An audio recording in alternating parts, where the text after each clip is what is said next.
아버님, 여기서 뭘 하세요? 식당 룸문을 열고 들어가자 며느리 미영이가 얼굴이 하얗게 질렸습니다. 오늘은 제 생일이었어요. 문성이는 아침에 문자로 아버지, 오늘 동창회가 있어서 못 가요. 다음 주에 뵐게요 라고 했거든요. 그런데 지금 아들과 며느리는 장인 장모와 다정하게 앉아서 식사를 하고 있었습니다. 문성아, 동창회는? 아들이 당황해서 말을 더듬었어요. 아, 아버지? 그게 아내 없이 혼자 잘 키워 결혼시켰더니 지금은 처갓집만 챙기는 아들이 되어 있었습니다. 아버지 생일보다 처가 식사가 더 중요한 거였어요. 아내가 있었어도 아들, 며느리가 이렇게 행동했을까요? 대체 이 시아버지와 아들, 며느리에게는 무슨 일이 있었던 걸까요? 시작 전에 구독, 좋아요와 알람 설정을 눌러주시면 큰 힘이 됩니다. 댓글로 의견을 남겨주세요. 안녕하세요. 저는 박창길입니다. 올해로 68이 되었네요. 아침 7시 어김없이 눈이 떠집니다.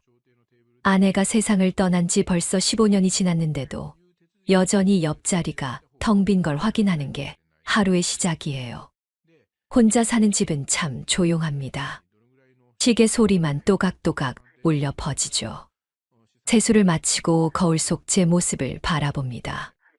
흰머리가 성성해졌고 주름도 깊어졌지만 그래도 건강한 편이에요. 아들 문성이가 늘 아버지, 몸 관리 잘하시네요 라고 말해주거든요. 그 말 듣는 게 참 좋습니다. 부엌에서 간단히 아침을 차려 먹으면서 문득 옛날 생각이 납니다. 아내가 없어진 후 혼자 문성이를 키우느라 얼마나 힘들었는지 몰라요. 아이 기저귀 갈고 밥 먹이고 아플 땐 병원 데리고 다니고 그때는 정말 눈앞이 캄캄했죠. 그런데 이제는 다릅니다. 문성이가 결혼을 하고 나니까 마음이 한결 편해졌어요. 작년 봄에 결혼식을 올렸는데 그날 정말 기뻤습니다. 드디어 제 역할을 다했다는 생각이 들었거든요. 며느리 미영이도 참 괜찮은 아이예요. 얌전하고 예의도 바르고요. 처음 만났을 때 어머 아버님 정말 젊어 보이세요 라고 인사하는 게 참 보기 좋았습니다. 문성이가 좋은 사람을 만났다 싶었죠. 결혼 초기에는 정말 자주 연락이 왔어요.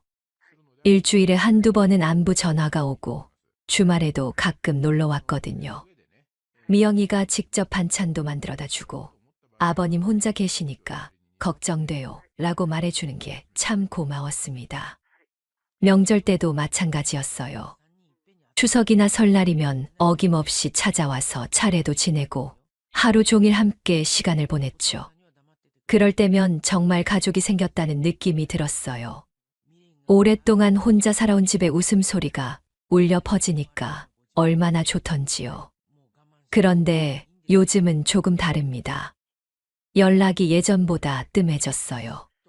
전화도 한 달에 한두 번 정도 오고 주말에 놀러 오는 일도 거의 없어졌죠. 명절에만 잠깐 들렀다가 금세 가버립니다. 특히 처갓집 방문이 잦아진 것 같아요. 미영이 어머니가 아프시다더니 자주 가게 되나 봅니다. 그럴 때마다 문성이는 아버지, 죄송해요. 장모님 상태가 안 좋으셔서요. 라고 미안해하죠. 물론 이해합니다. 며느리 입장에서는 친정어머니가 더 걱정될 테니까요. 게다가 아직 아이도 없고 둘 다 직장 다니느라 바쁘잖아요. 그러니까 시아버지 챙길 여유가 없을 수도 있죠. 그래도 가끔은 서운합니다. 혼자 저녁을 먹으면서 텔레비전을 보고 있으면 예전에 셋이 함께 앉아서 밥 먹던 때가 그리워져요. 미영이가 아버님, 이거 어때요? 라고 물어보고 문성이가 아버지, 요즘 어떻게 지내세요? 라고 안부를 묻던 그 시간들 말이에요. 오늘도 혼자 저녁을 차려 먹으면서 생각해 봅니다. 아마 아이가 생기면 달라질 거예요.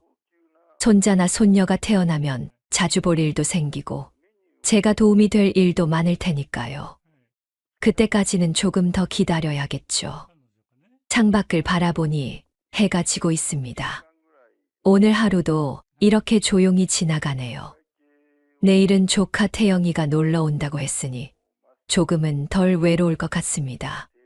결혼한 지 1년이 지나자 조금씩 달라지기 시작했습니다. 봄이 왔을 때였어요. 문성이에게서 반가운 소식이 왔습니다.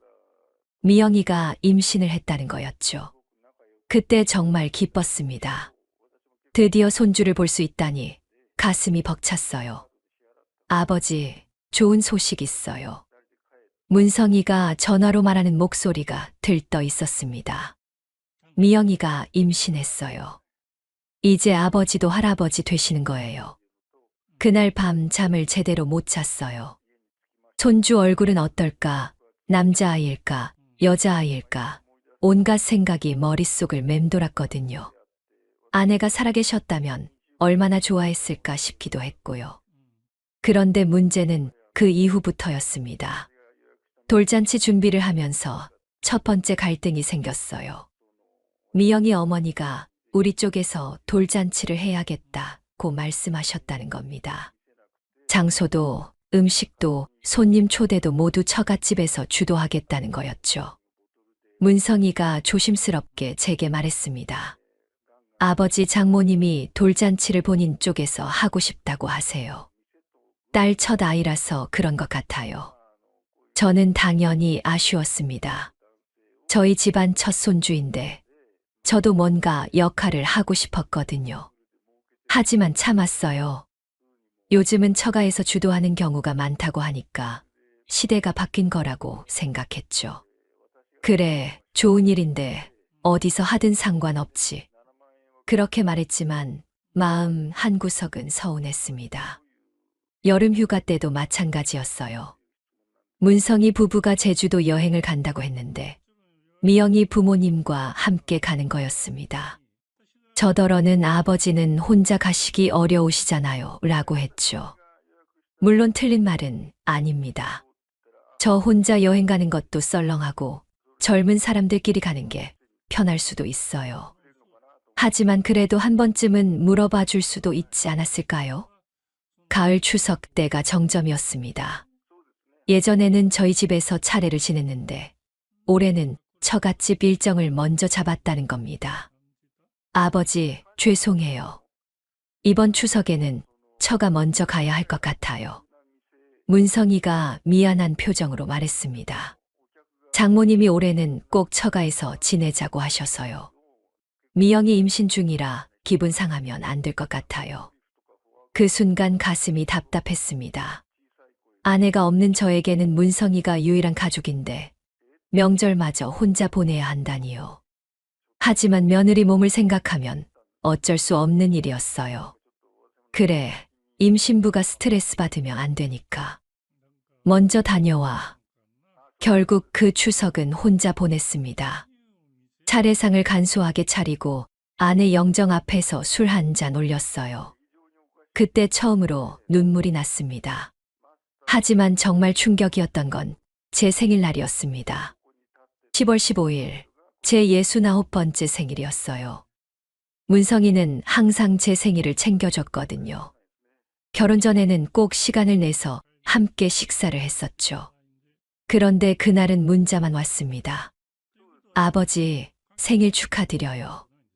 오늘 처가 행사가 있어서 못 가요. 나중에 시간 날 때 뵐게요. 전화도 아니고 문자였습니다. 그것도 오후 2시에 온 짧은 메시지였어요. 저는 핸드폰을 들고 한참 그 문자를 바라봤습니다. 처가 행사가 뭔지는 모르겠지만 아버지 생일보다 중요한 일이 있을까요? 전화 한 통화할 시간도 없을 만큼 바쁜 행사일까요? 그날 밤 혼자 미역국을 끓여 먹으면서 많은 생각이 들었습니다. 결혼 전 문성이는 제게 아버지, 결혼해도 아버지가 우선이에요 라고 말했거든요. 하지만 현실은 달랐어요. 돌잔치, 여행, 명절, 생일.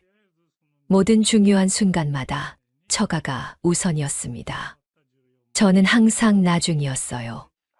양해를 구하긴 하지만 결정은 이미 끝난 후였죠. 늦은 밤 창밖을 바라보면서 문득 아내 생각이 났습니다.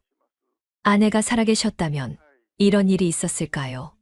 며느리도 함부로 하지 못했을 텐데 저 혼자라서 만만하게 보는 건 아닐까요? 그 생각이 들자 가슴이 더 답답해졌습니다. 하지만 뭐라고 말할 수도 없었어요. 아직 젊은 부부고 처가도 챙겨야 하는 게 당연하다고 생각했거든요. 그래, 처가도 가족이지. 스스로에게 그렇게 말해봤지만 마음 한구석에는 서운함이 쌓여가고 있었습니다. 아직은 참을 만했지만 이런 일이 계속된다면 어떻게 될까 하는 불안감도 생겼어요. 그런 와중에 조카 태영이가 가끔 안부를 물어봅니다. 삼촌 요즘 어떻게 지내세요? 하는 그 말 한마디가 그렇게 고마울 수가 없더라고요. 이제 곧 손주가 태어날 텐데 그때는 달라질까요? 아니면 더 복잡해질까요? 모든 게 불확실했습니다. 겨울이 되자 무릎이 아프기 시작했습니다. 처음엔 그냥 나이 드는 과정이라고 생각했어요. 계단 오르내릴 때 조금 불편한 정도였거든요. 하지만 점점 심해져서 밤에 잠을 못 잘 정도가 되었습니다. 병원에 가니 관절염이 많이 진행되었다고 하더군요. 의사 선생님이 입원해서 치료받으시는 게 좋겠다고 말씀하셨어요. 며칠 정도 입원해서 주사도 맞고 물리치료도 받아야 한다는 거였죠. 집에 돌아와서 곧바로 문성이에게 전화를 걸었습니다. 문성아, 아버지 무릎이 많이 아파서 입원해야 할 것 같아. 아, 그래요? 심각한 건 아니죠. 목소리에서 걱정보다는 당황스러운 기색이 느껴졌어요. 관절염 치료라고 하는데 며칠 정도 입원한다니까. 내가 시간 날 때 한 번 와주면 좋겠는데. 잠시 침묵이 흘렀습니다. 그리고 문성이가 조심스럽게 말했어요. 아버지, 죄송한데 이번 주는 처가 일정이 꽉 찼어요. 장인어른 회가변 준비 때문에. 가슴이 턱 막혔습니다. 아버지가 아픈데 처가 행사가 더 중요하다는 건가요? 그래도 하루 정도는. 정말 죄송해요. 미영이 어머니가 워낙 예민하셔서 이번 일정 빠지면 큰일 날 것 같아요. 결국 혼자 입원을 했습니다. 병원 침대에 누워서 천장을 바라보니 참 쓸쓸했어요. 옆 침대 환자분은 가족들이 돌아가며 간병하는데 저는 아무도 없었거든요. 이틀째 되는 날 미영이에게도 전화를 걸어봤습니다. 미영아, 아버지다. 아, 네. 안녕하세요. 목소리가 차가웠어요. 예전처럼 다정한 느낌이 전혀 없었죠. 아버지가 지금 병원에 입원해 있는데 시간 될 때 한번 와주면. 아, 그런데 저 요즘 너무 바빠서요. 회사 일도 밀렸고 친정 일도 있고. 말을 끝까지 듣지도 않고 바로 핑계부터 대더군요. 아버지 아픈 거 문성이한테 들었어요. 근데 저희가 가봐야 할 수 있는 게 별로 없잖아요. 간병인 쓰시는 게 나을 것 같은데요. 그 말을 듣는 순간 머리가 띵했습니다. 간병인을 쓰라고요? 가족이 와달라는 게 아니라 간병인을 쓰라는 겁니까? 그래도 가족이. 아버님도 이해해 주세요. 저희도 생활이 있잖아요. 그렇게 말하더니 통화를 끊어버렸어요. 병원 침대에 앉아서 한참 멍했습니다.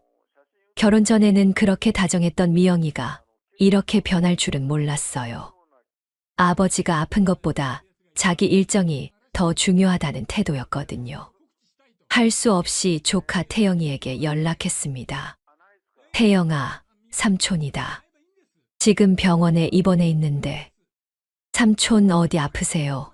지금 어느 병원이에요? 목소리에서 진짜 걱정이 느껴졌어요. 제 가족보다 조카가 더 걱정해 주다니 참 아이러니했습니다. 태영이는 그날 저녁 곧바로 병원에 왔어요. 과일도 사오고 며칠 동안 매일 들러서 안부를 물어봤죠.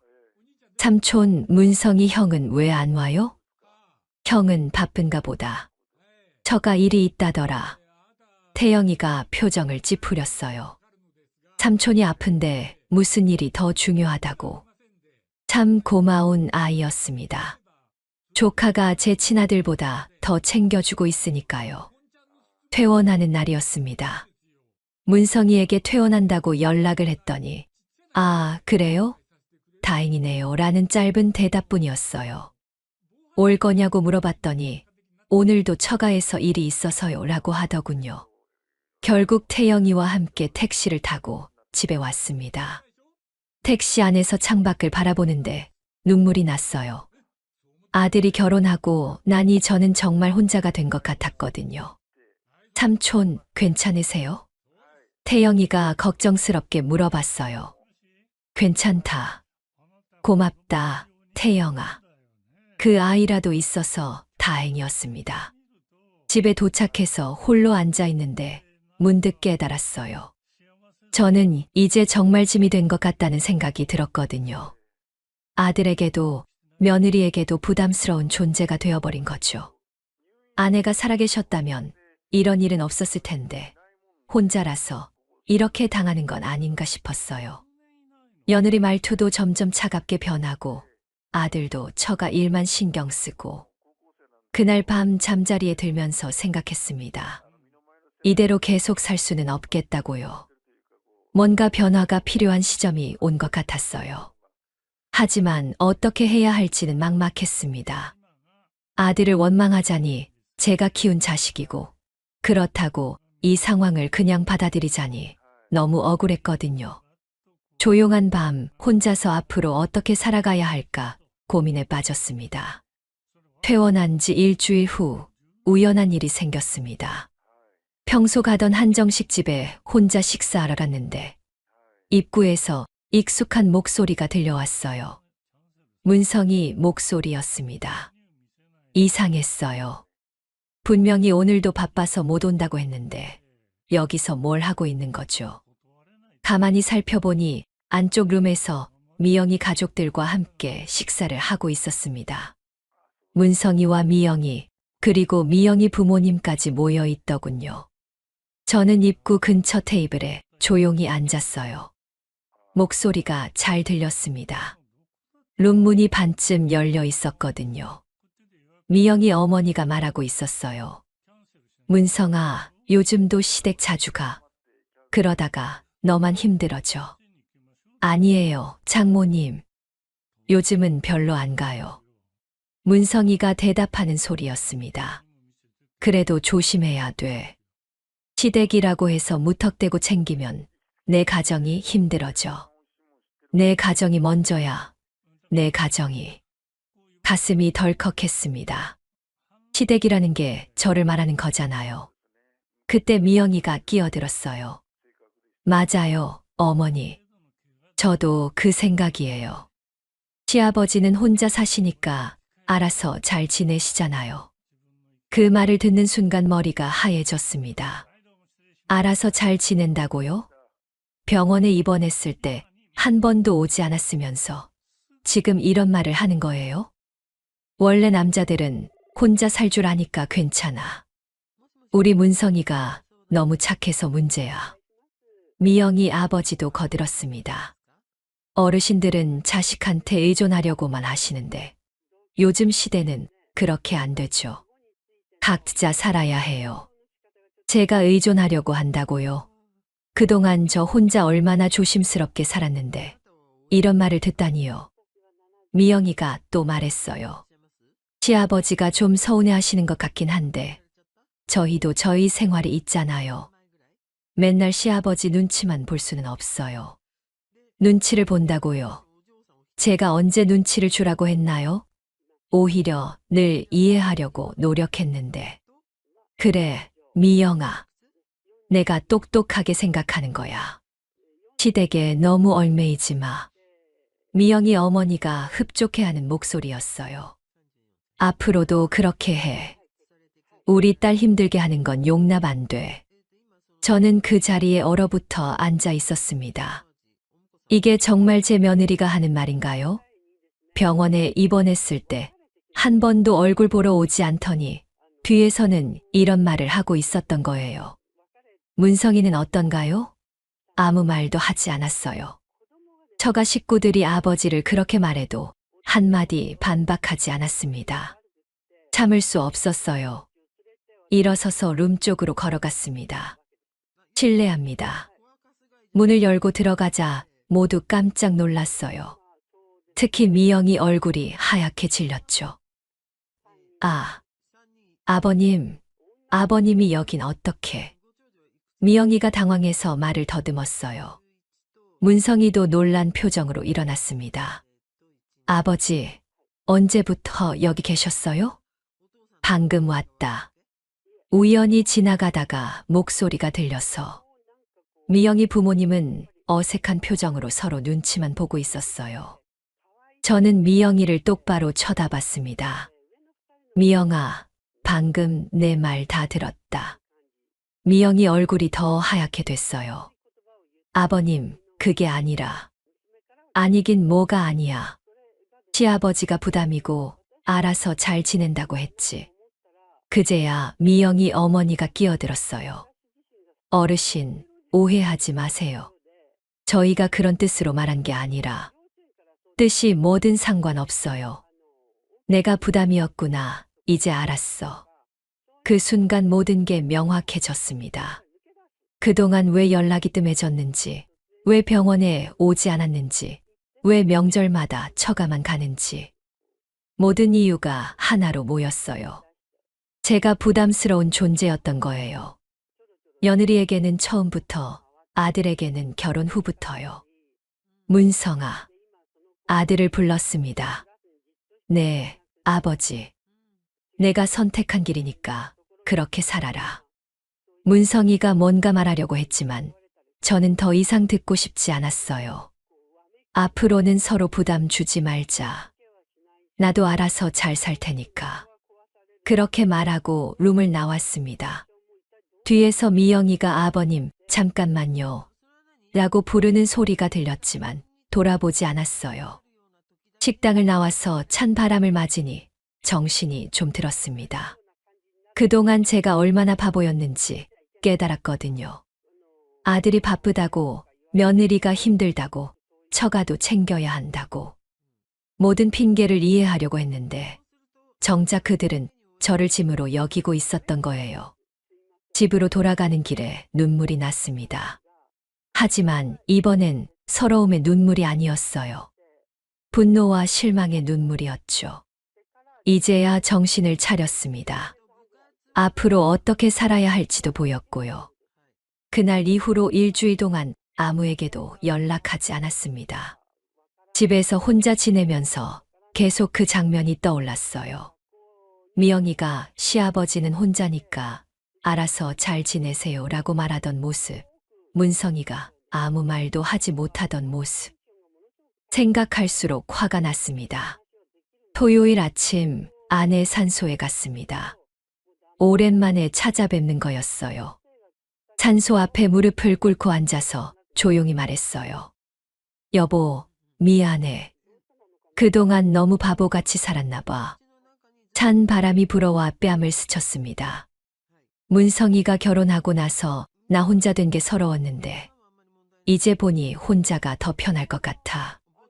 며느리는 나를 부담으로 생각하고 문성이는 처가 눈치만 보고. 말하다 보니 가슴이 답답해졌어요.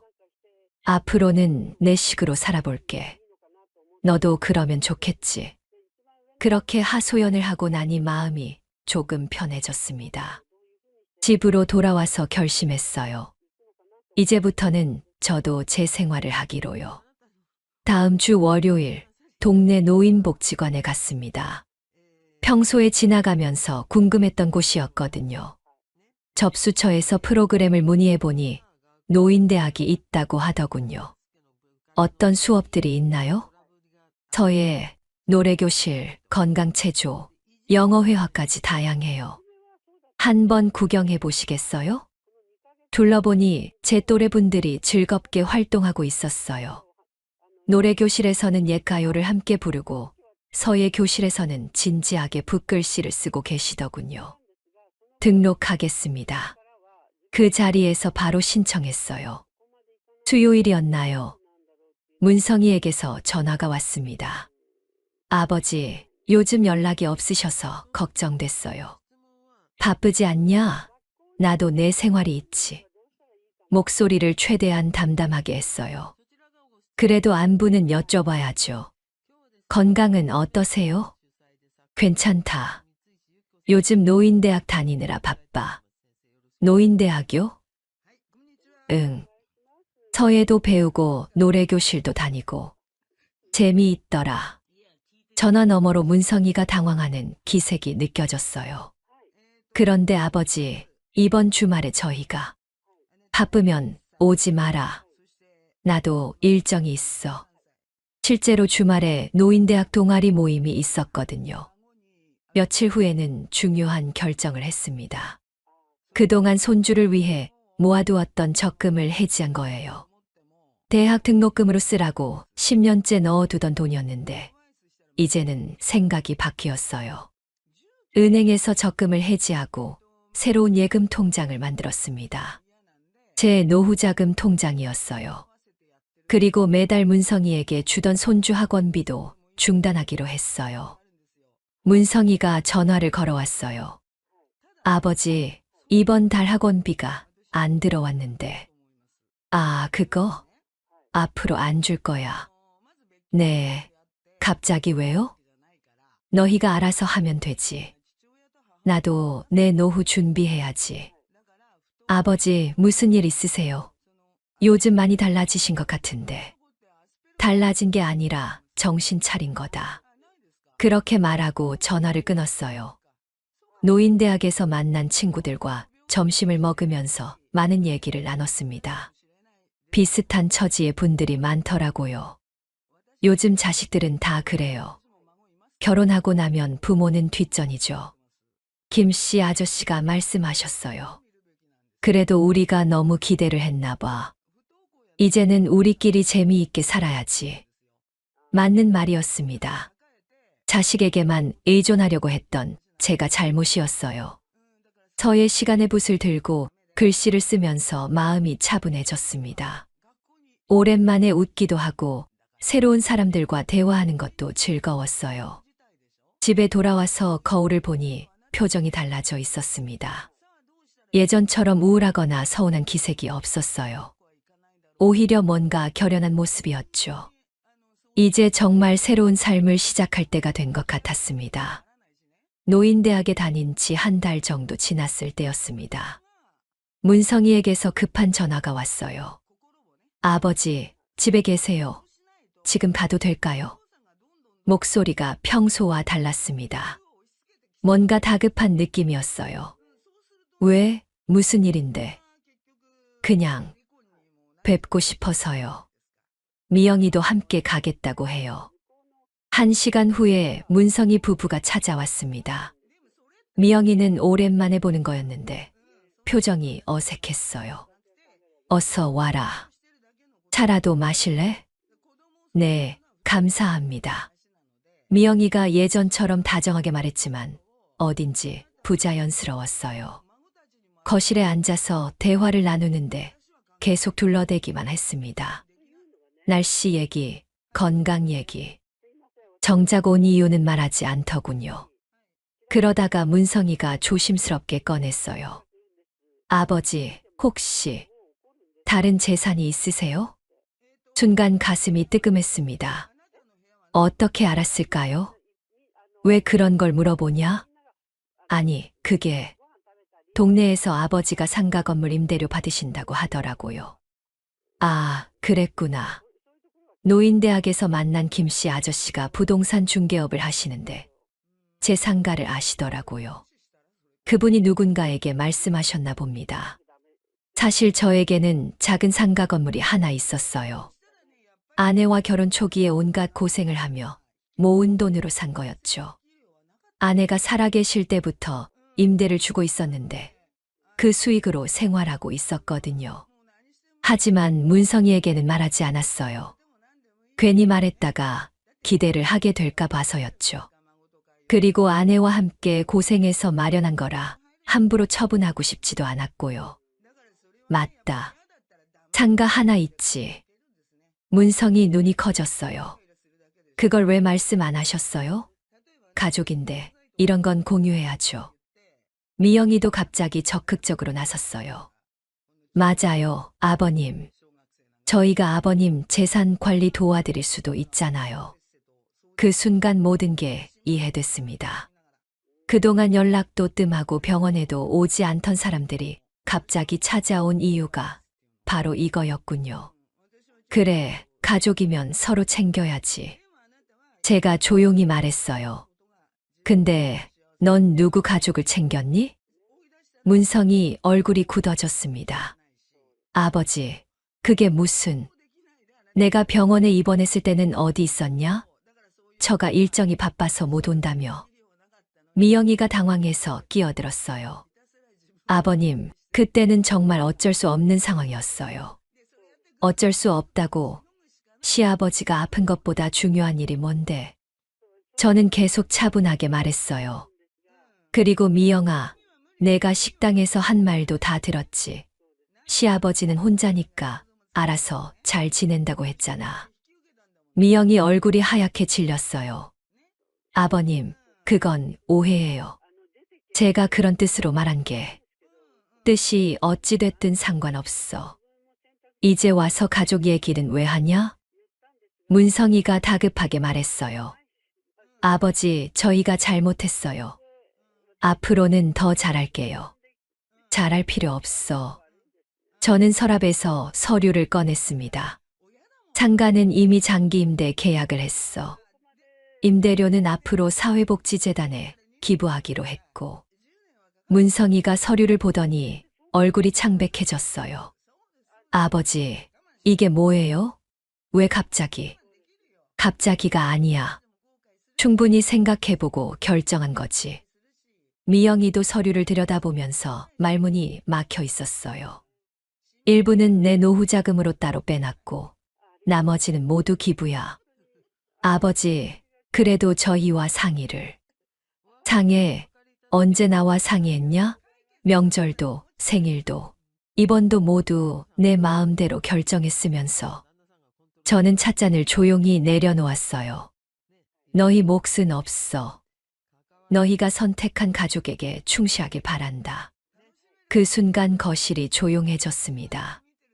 문성이는 아무 말도 못하고 미영이는 입만 벌리고 있었어요. 아버님, 다시 생각해보세요. 저희가 정말 잘못했어요. 미영이가 갑자기 정중하게 말했어요. 아까까지의 건방진 태도는 온데간데 없었죠. 이제 와서 후회해도 늦어. 계약은 이미 끝났어. 실제로 일주일 전에 모든 절차를 마쳤거든요. 상가 임대료는 앞으로 20년간 사회복지재단으로 들어가고 저는 별도로 마련한 노후 자금으로 편안하게 살 계획이었어요. 문성아, 아들을 불렀습니다. 이제 너는 내 가정에만 충실해라. 아버지 걱정은 하지 마. 문성이가 뭔가 말하려고 했지만 저는 일어났어요. 시간 늦었으니 가거라. 처가에서 기다리고 있을 테니까. 결국 둘은 아무것도 얻지 못하고 돌아갔습니다. 문이 닫히고 나서 저는 깊은 숨을 쉬었어요. 가슴이 시원했습니다. 그동안 쌓였던 서운함과 분노가 한순간에 풀리는 느낌이었어요. 창밖을 바라보니 석양이 지고 있었습니다. 오늘은 정말 개운한 하루였네요. 핸드폰이 울렸어요. 조카 태영이에게서 온 문자였습니다. 삼촌, 오늘 기분 좋으세요? 목소리가 밝으셨어요. 오늘 오후에 통화했던 게 기분 좋게 들렸나 봅니다. 정말 오랜만에 마음이 편안했어요. 그 이후 일주일 동안 문성이가 매일 전화를 걸어왔습니다. 아버지, 다시 한번 생각해 보세요. 저희가 정말 잘못했어요. 처음엔 사과하는 투였다가 점점 간청하는 목소리가 되었어요. 아버지, 가족이잖아요. 이렇게 할 필요는 없지 않나요? 가족이라고? 그럼 지금까지 가족처럼 행동했냐? 저는 담담하게 대답했어요. 아버지, 제발 다시 생각해 주세요. 미영이도 정말 반성하고 있어요. 반성, 재산 있는 줄 알았으니까 반성하는 거 아니냐? 그렇게 말하니 문성이가 할 말이 없어졌어요. 며칠 후에는 미영이가 직접 찾아왔습니다. 오랜만에 정중한 태도였어요. 아버님, 안녕하세요. 제가 정말 잘못 생각했어요. 예전처럼 다정한 목소리로 말하더군요. 하지만 이제는 그런 연기가 다 보였어요. 그래, 뭘 잘못 생각했는데. 아버님을 너무 당연하게 생각했어요. 앞으로는 정말 잘할게요. 안 해도 돼. 이미 늦었어. 미영이가 당황해서 말했어요. 아버님, 한 번만 기회를 주세요. 저희가 앞으로 아버님께 정말 잘해드릴게요. 곡식은 익을수록 고개를 숙인다더니 넌 반대로 살았지. 저는 찻잔을 들며 조용히 말했어요. 어른 앞에서 건방지게 굴더니 이제 와서 예의 떠는 건 뭐냐? 미영이가 할 말이 없어서 그냥 앉아 있었어요. 앞으로는 서로 연락하지 말자. 너희는 너희대로, 나는 나대로 살면 돼. 결국 미영이도 빈손으로 돌아갔습니다. 그런데 며칠 후 조카 태영이에게서 재미있는 소식을 들었어요. 삼촌 문성이 형 요즘 처가에서도 좀 눈치 보인다던데요. 왜? 장인어른이 형한테 내 아버지 재산 관리도 제대로 못하냐고 하셨다나 봐요. 아, 그렇구나. 처가에서도 문성이를 다르게 보기 시작한 거네요. 미영이 어머니도 사위가 시댁 관리를 제대로 했어야 하는 거 아니냐고 핀잔을 주시나 봐요. 처가에서 보기에는 문성이가 아버지 재산을 제대로 파악하지 못한 무능한 사위가 된 거였죠. 그래서 요즘 형이 스트레스를 많이 받는다던데요. 정말 아이러니했습니다. 그렇게 처가만 챙기더니 이제는 그 처가에서도 제대로 대접받지 못하는 거예요. 태영아, 너는 어떻게 생각하냐? 저요? 삼촌이 잘하신 것 같은데요. 형이 너무했죠. 역시 태영이는 달랐어요. 그 아이만큼은 저를 진심으로 챙겨줬거든요. 이번 주말에 삼촌 댁에 놀러 가도 돼요? 노인대학 얘기도 들어보고 싶고요. 그래, 언제든지 와라. 태영이와 함께 보내는 시간은 정말 편안했어요. 제 친손주보다 더 정이 갔죠. 노인대학에서 만난 친구들과도 자주 만났습니다. 김씨 아저씨, 박씨 할머니. 다들 비슷한 처지라 서로 이해하고 위로해줬어요. 박 선생, 자식 일로 속상해하지 마세요. 우리끼리 재미있게 살면 되죠. 맞아요. 요즘 젊은 사람들은 다 그래요. 이런 대화를 나누면서 마음이 한결 가벼워졌어요. 한 달 후 문성이가 또 전화를 걸어왔어요. 이번엔 목소리가 많이 지쳐 있었어요. 아버지, 정말 마지막으로 부탁드려요. 다시 돌이킬 수는 없을까요? 왜? 처가에서 뭐라고 하냐? 순간 침묵이 흘렀어요. 제 추측이 맞았나 봅니다. 그게 아니라, 솔직히 말해봐. 장인어른이 뭐라고 하셨냐? 아버지가 상가 임대료를 기부해버렸다고 하니까 좀 실망하시는 것 같아요. 역시 나였어요. 처가에서도 이제 문성이를 다르게 보고 있는 거죠. 그래서 이제 나한테 왔냐? 처가에서 눈치 보이니까. 아버지, 그게 아니에요. 그게 맞지. 재산 있을 때는 나 몰라라 하더니 이제 와서 이런다. 저는 확실하게 선을 그었어요. 문성아, 내가 선택한 길이야. 끝까지 가봐라. 아버지, 나는 이제 내 사람들과 살 거야. 나를 진짜 가족으로 여겨주는 사람들하고 말이지. 그 말이 무슨 뜻인지 문성이도 알 거예요. 태영이나 노인대학 친구들 말이죠. 앞으로 연락하지 마라. 나도 연락 안 할 테니까. 전화를 끊고 나니 정말 후련했어요. 이제야 진짜 자유로워진 느낌이었거든요. 저녁에 태영이가 왔어요. 삼촌, 오늘 기분 좋아 보이세요. 응, 마음의 짐을 내려놨더니 편하더라. 문성이 형이랑 정리하신 거예요. 완전히 정리했지. 이제 우리끼리만 지내면 돼. 태영이가 환하게 웃었어요. 좋아요. 그럼 앞으로 저랑 더 자주 놀아요. 그날 밤 잠자리에 들면서 생각해 봤어요. 지금이 제 인생에서 가장 평안한 때가 아닐까 싶었거든요. 억지로 가족 놀이를 할 필요도 없고 눈치 볼 일도 없었어요. 저를 진심으로 아껴주는 사람들과만 지내니까 얼마나 편한지 몰라요. 이제야 진짜 제 인생을 시작하는 기분이었습니다. 2달이 지났습니다. 오늘은 특별한 날이었어요. 상가 기부식이 있는 날이었거든요. 사회복지재단에서 작은 행사를 마련해 주셨어요. 아침 일찍 정장을 차려입고 나갔습니다. 오랜만에 넥타이를 매니까 기분이 새로웠어요. 재단 사무실에 도착하니 따뜻하게 맞아주셨어요. 박창길 선생님, 정말 감사합니다. 이런 귀한 기부를 해주셔서. 재단 이사장님이 악수를 청하셨어요. 아닙니다. 제가 더 감사하죠. 의미 있는 일에 쓰이게 되어서요. 기부 증서를 받으면서 마음이 뿌듯했어요. 아내와 함께 고생해서 모은 돈이 좋은 곳에 쓰이게 된 거니까요. 혹시 소감 한 말씀 해주시겠어요? 마이크 앞에 섰습니다. 모인 사람들이 박수를 쳐주었어요. 저는 오랫동안 가족을 위해서만 살았습니다. 그런데 정작 가족은 저를 가족으로 여기지 않더군요. 잠시 말을 멈췄어요. 이제야 제 인생을 다시 찾았습니다. 진짜 저를 소중하게 여겨주는 분들과 함께 말이죠. 박수가 터져 나왔어요. 가슴이 따뜻해졌어요. 행사를 마치고 노인대학으로 향했습니다. 오늘은 여행 계획을 세우는 날이었거든요. 박 선생, 오늘 얼굴이 아주 밝네요. 김씨 아저씨가 반갑게 맞아주셨어요. 기분 좋은 일이 있었거든요.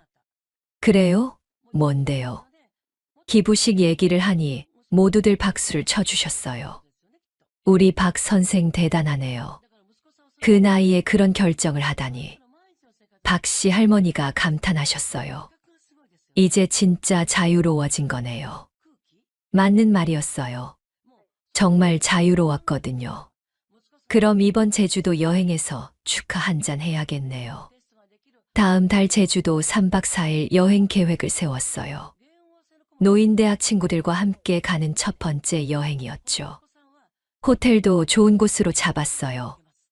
우리끼리 실컷 놀아봅시다. 이런 계획을 세우는 것만으로도 즐거웠어요. 집에 돌아오는 길에 태영이가 전화를 걸어왔어요. 삼촌, 오늘 기부식 어땠어요? 좋았다. 마음이 후련하더라. 삼촌 정말 멋있어요. 저도 나중에 삼촌처럼 의미 있는 일 하고 싶어요. 고마운 아이였어요. 진심으로 축하해 주는 사람이 있다는 게 얼마나 좋은지 몰라요. 삼촌 문성이 형 얘긴데요. 뭔데? 요즘 처가에서 계속 뭐라고 하시나 봐요. 미영이도 스트레스 받는다고 하고. 그래.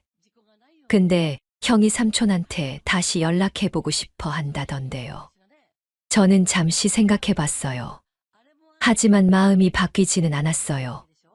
안 돼, 태영아. 이미 끝난 일이야. 네, 알겠어요. 그냥 전해달라고 해서요. 일주일 후 정말로 문성이가 찾아왔어요. 미영이도 함께였죠. 아버지, 안녕하세요. 예전과는 완전히 다른 태도였어요. 굽신굽신하면서 눈치를 보더군요. 왜 왔냐? 아버지, 저희가 정말 잘못했어요. 다시 용서해 주세요. 미영이도 고개를 숙이면서 말했어요. 아버님, 제가 너무 철없었어요. 앞으로는 정말 효도하겠어요. 하지만 저는 이미 마음의 문을 닫아버린 상태였어요. 효도는 좋은데 다른 사람한테 해라. 아버지, 너희도 너희 가정 잘 지켜라. 그게 제일 중요한 거 아니냐? 문성이가 할 말이 없어 했어요. 처가에서 뭐라고 해도 잘 견뎌라. 그것도 내가 선택한 일이니까. 결국 둘은 아무것도 얻지 못하고 돌아갔어요. 창밖으로 그들의 뒷모습이 보였어요. 어깨가 축 처져 있었죠. 하지만 저는 전혀 안쓰럽지 않았어요. 오히려 미소가 났어요. 이제야 제대로 된 삶을 살고 있다는 생각이 들었거든요. 저녁에 혼자 차를 마시면서 생각해 봤어요. 지금이 제 인생에서 가장 행복한 시간이 아닌가 싶었어요. 억지로 맞춰줄 필요도 없고 눈치 볼 일도 없었어요. 저를 진심으로 아껴주는 사람들과만 지내니까 매일이 편안했죠. 핸드폰에서 문자가 왔어요. 노인대학 친구들이 보낸 단체 메시지였어요. 내일 서예 수업 후에 다 함께 식사해요. 이런 작은 일상이 소중했어요. 그날 밤 일기를 썼어요. 오랜만에 쓰는 일기였죠. 가족은 피가 아니라 태도다. 내가 누군지 잊지 않는 삶을 살겠다. 이 한 줄을 쓰고 나니 마음이 개운했어요. 창밖을 보니 별이 밝게 빛나고 있었습니다. 아내도 하늘에서 제 결정을 응원해 주고 있는 것 같았어요. 이제 진짜 제 인생이 시작된 거예요. 누구를 위한 삶이 아니라 저를 위한 삶 말이에요. 내일부터 또 새로운 하루가 시작될 거예요. 그 모든 하루가 기대됩니다. 영상 끝까지 시청해 주셔서 감사합니다. 마지막으로 구독, 좋아요와 알람 설정을 눌러주시면 큰 힘이 됩니다. 댓글로 의견을 남겨주세요.